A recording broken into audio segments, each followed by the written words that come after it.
ফ্যামিলিকে নিয়ে যাচ্ছি এক জায়গায় ঘুরতে। তাই ভিডিও কিন্তু লাস্ট অবধি দেখা লাগবে, এটা কিন্তু সারপ্রাইজ। তাই কোথায় যাচ্ছি ভিডিও লাস্ট অবধি না দেখলে বুঝবেন না। তাই চলুন বলে দিচ্ছি কোথায় যাচ্ছি আমি। তাড়াতাড়ি চলে আসো সবাই, পিছন পিছন আমার। হ্যাঁ, মা কোথায়? হ্যালো গাইস, আমরা যাচ্ছি এখন জল টিকরি সবাই মিলে মাড ভলকানো দেখতে। আমরা গন্তব্য স্থানে পৌঁছিয়ে গেছি। এটা হচ্ছে জল টিকরি মাড ভলকানো জল।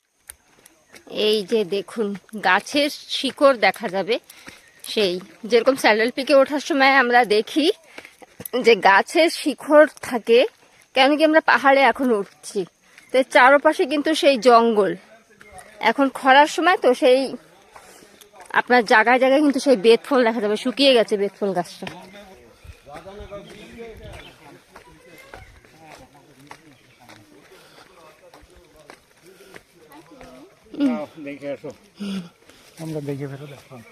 এই জল টিকরিতে এখানে ফরেস্ট এরিয়ায় কিন্তু কারেন্ট নেই, তো সবাই কিন্তু সেই কারেন্টের অসুবিধাটা ফেস করা লাগে। আশেপাশে কিন্তু গ্রাম আছে, আর এখানে যখন ব্লাস্ট হয়েছিল তখন কিন্তু এখানে পাবলিকরা এসে ভিডিও করে ইউটিউবে পোস্ট করেছিল।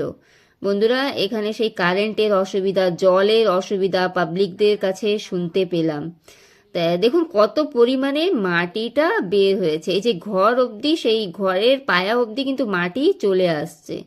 তাই আমি কিন্তু ইউটিউবে ভিডিও আমি দেখেছিলাম বন্ধুরা, যখন ব্লাস্ট হয়েছিল মাটিটা যখন বের হয়েছে। ফাইনালি চলে আসলাম আমরা জল টিকরি মাড ভলকানো দেখতে। তাই অনেক জায়গা নিয়ে কিন্তু এই মাটিগুলো বের হয়েছে বন্ধুরা, আর এই মাটির ভিতরে কিন্তু অনেক খনিজ আছে, খনিজ পদার্থ। ঠিক আছে, তাই দেখুন খুবই শক্ত হয়ে গেছে মাটি। আমি আপনাদেরকে একটু উঠিয়ে দেখাচ্ছি যে মাটিটা কিরকম। ভিতরে কিন্তু সেই ছোট ছোট পাথরও আছে, আমি দেখলাম যে। আর 1-1.5 মাস হয়ে গেছে তো, তাই মাটি কিন্তু এত শক্ত হয়ে গেছে। ভেবেছিলাম মানে আরো আগে আসবো, কিন্তু আসা হয়নি, কিছু করার নেই বন্ধুরা। তাই দেখুন কি পরিমাণে মাটিটা বের হলো। একটা ঘর ছিল, সেই ঘরটাও ঢেকে গেছে। মানে ঘর অবধি, মানে ঘরের সেই পায়া অবধি মাটি চলে আসছে। তাই দেখুন মাটি কত পরিমাণে ডিপ। তাই আপনাদেরকে সেন্টার পয়েন্টও দেখাবো কোথা থেকে এই মাটিটা বের হলো।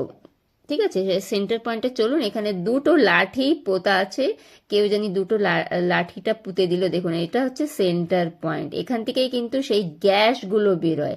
আসলে হচ্ছে মাড ভলকানো কি, একটা রাস্তা চাই জ্বালামুখীর, আর মাটির ভিতরে কি থাকে, লাভা থাকে বন্ধুরা।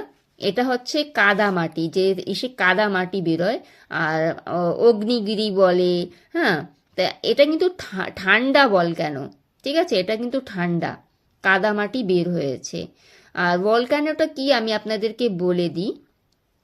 ভলকানোটা হচ্ছে মাটির নিচে যেই গ্যাসটা থাকে, হ্যাঁ, সেটা বের হওয়ার রাস্তা চাই, বের হওয়ার। ঠিক আছে, মাটির নিচে যেই গ্যাসটা থাকে, যার কারণে ভূমিকম্প হয়, সেই গ্যাসটাই ভলকানো দিয়ে বের হয় লাভা হয়ে।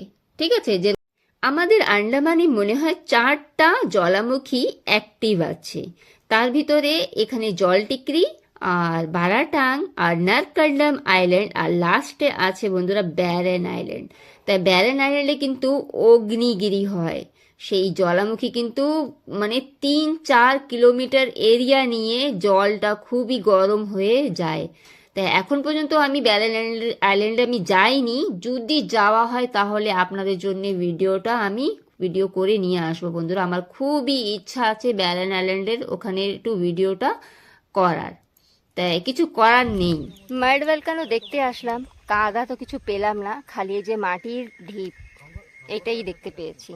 আর না বুটবুটি মাটির ওসব কিছুই দেখতে পাইনি, খালি মাটির ঢিপ। এই যে দেখুন, এটাই মাটির ঢিপ, কিন্তু এটা হচ্ছে আপনার সক্রিয় জ্বালামুখী। ঠিক আছে, তাই দেখতে আসলাম। অনেক দিন ধরে ভাবছিলাম আসবো আসবো। এই যে ছোট্ট একটা ঘর, সেই ঘর অব্দি কিন্তু মাটি পৌঁছে গেছে, দেখেছেন। তাই আন্ডামানে কিন্তু 3-4টা জ্বালামুখী আছে, যেটা একদম সক্রিয় আছে। তাই ভিডিওর পাশে থাকবেন বন্ধুরা, কাছে থাকবেন, ঠিক আছে? তাই সবাই ভালো থাকবেন, সুস্থ থাকবেন, টাটা।